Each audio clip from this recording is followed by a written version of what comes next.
Women who are looking for a reason for their lack of libido often go to some really common areas first. And they're usually related to physical causes, looking at hormonal imbalance, looking at medication side effects they may be having, looking at lifestyle changes and eating more kale and reducing stress and all of those really wonderful and important things, which often don't make that big of a difference. And after working with hundreds of women who are married to men who want and enjoy sex but don't, I have discovered three main areas that really impact desire. They're sort of that big domino, so to speak, that will really make a big impact in desire. One of those requirements is looking at toxic cultural messages that may impact your beliefs, which impact your actions, and which impact your desire greatly. And in this video, I want to give 7 examples of these toxic cultural messages and how they may impact you. Number 1, all women like XYZ. All women like their breasts being touched. All women like slobbery, wet, open mouth kisses. All women like their butts being poked at and slapped. All women like something. These usually comes from media, sex scenes that unfortunately that's where all we're getting our education from. And they can really lead a woman to feeling like, number 1, she's broken if she doesn't like these things because they're expected of her. Or number 2, forcing herself to do things that really don't work for her and then creating an experience that she doesn't look forward to, which can look a lot like low libido, but it's not. Toxic message number 2, men need sex. They actually don't.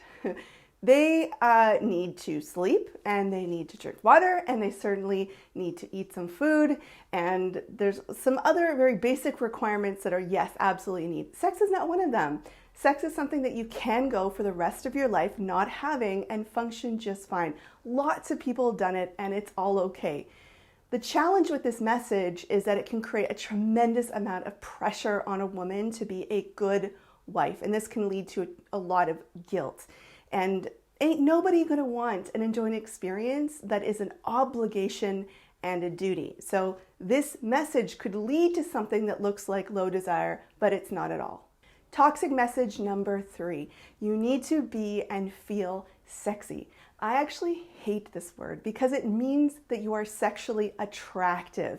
The focus is on what you look like, not how you feel like. The focus is on performance, which so much of sex can be like. The challenge with this is that it's connected to confidence and empowerment when it really isn't. It's a facade of the real thing. What women need to focus on is actually genuinely feeling desire that works for her. So if the focus is on performing and looking and acting a certain way, it can lead her to wear clothing that's really uncomfortable and putting her body in uncomfortable situations so that she's not looking forward to the experience. This, again, can look a lot like low libido. Toxic message number 4, sex only counts if these outcomes are met. In heterosexual relationships, this is typically penis and vagina experiences as well as male orgasm.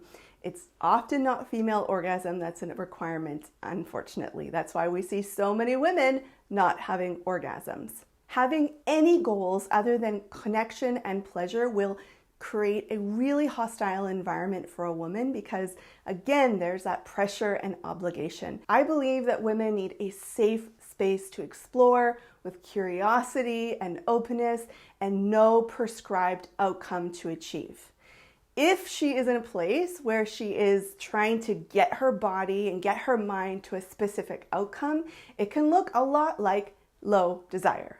Toxic message number 5, you shouldn't say no. The messages as women and girls that we get to stay quiet and be nice and don't rock the boat and don't be selfish are so insidious, and they can really create an unsafe environment for a woman to explore what she doesn't like and communicate it. And unfortunately, what ends up happening is that she just thinks that she doesn't work because she hasn't had the opportunity, again, to explore what she enjoys.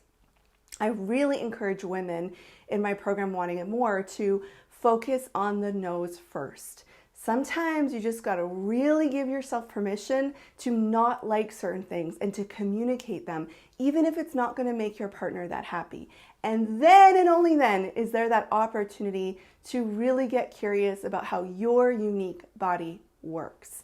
If women are not able to say no and their boundaries are being crossed and consent isn't taking place, she's going to start avoiding those situations. And again, that can look a lot like low libido. Toxic message number 6, don't touch yourself. We're really familiar with this one, and it usually starts in childhood with well-meaning parents who don't have a lot of knowledge about how to mitigate shame for their children. I think a lot of us can relate to this. And then we also have religious dogma and well-intentioned individuals, maybe in our church, who really didn't understand natural and healthy learning of our bodies. And that's what I really think about it. We get to explore our ears and our eyeballs and our toes and every part of our body and get to have education around them. Why not between our legs, our vulvas? It makes sense that as a mature, sophisticated woman, we would have that freedom to really learn and then be able to communicate that to our partners. Toxic message number 7, the last one that I'm going to share with you today, even though there are scores and scores more of these. Men understand sex better than women. Oh, it drives me absolutely bonkers when I read romance novel after romance novel and watch romantic comedies that depict men who are just making the women quiver with delight, and the women have no idea what's happening to them, and I want to scream. And this narrative can cause a lot of frustration for the couple, not just the woman, but the man as well, because there's a lot of unnecessary expectations placed on him. Men are not the knower of all things sex and women's pleasure. Unfortunately, with porn and media, it's often quite the opposite. And so, of course, combining, knowledge of your body, ability to say no, creating that safety and pressure-free environment. This is all about really having empowerment and confidence with your own body. If some of these examples bring some anger or some rage bubbling up to the surface, I think it's a good thing. I think that we should open our eyes to the cultural messages and cultural soup that is surrounding us so that we can choose and consciously consume content and decide for ourselves what messages we want to allow to infiltrate our sexual systems and which we want to reject and challenge and get rid of in our own romantic relationships.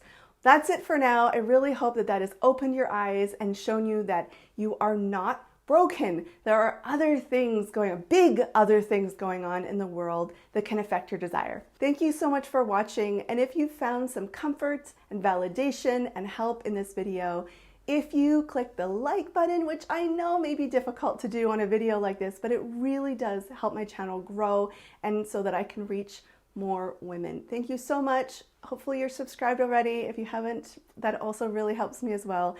And I hope to come back with another really helpful video for you. I'll see you in the next one.